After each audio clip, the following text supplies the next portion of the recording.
খেলা উপভোগ করছেন বিপুল সংখ্যক আর্জেন্টাইন ভক্ত। সেখানে আছেন সহকর্মী মিনারুল ইসলাম, যুক্ত হচ্ছে তার সঙ্গে। মিনারুল, আর্জেন্টিনা তো 1-0 গোলে এগিয়ে গেছে, ভক্তদের উচ্ছ্বাস কেমন দেখছেন?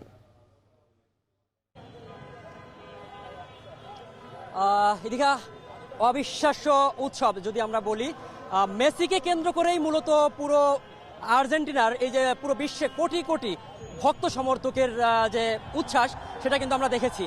আর সেই উচ্ছ্বাস বাড়িয়ে দিয়েছে মেসির গোল।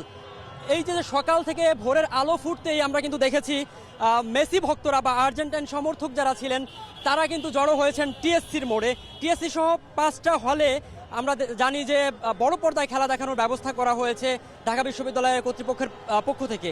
ভোরের আলো ফুটতে কেউ নারায়ণগঞ্জ, কুমিল্লা, গাজীপুর বিভিন্ন জায়গা থেকে উচ্ছ্বাস নিয়ে এই ফুটবল উৎসবে যোগ দিয়েছেন এবং তাদের এই ভালোবাসার প্রতিদান দিতে কিন্তু মেসি খুব বেশি সময় নেননি।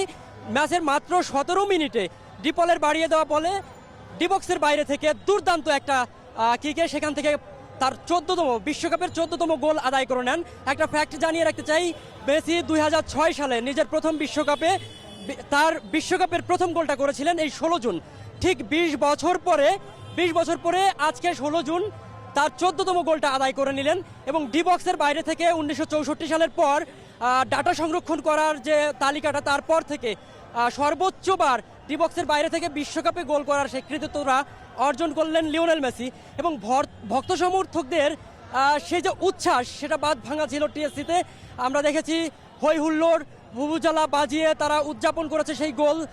এর আগে শুরুর দিকে আলজেরিয়া একটা গোল করে বসে, সেটাও অফসাইডের কারণে বাতিল হয়। আর্জেন্টিনা একটা গোল করে বসে, সেটাও অফসাইডের কারণে বাতিল হয়।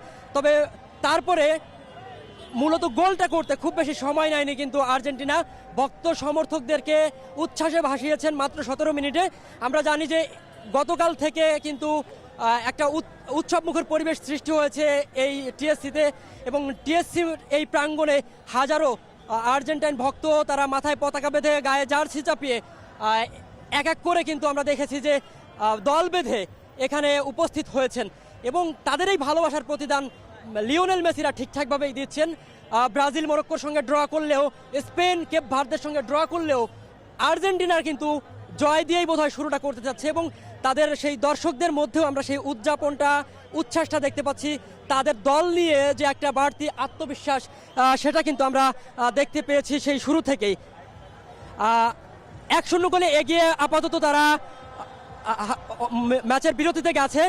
নিশ্চয়ই দ্বিতীয়ার্ধে এসে আরও গোল করার চেষ্টা করবে লিওনেল মেসিরা।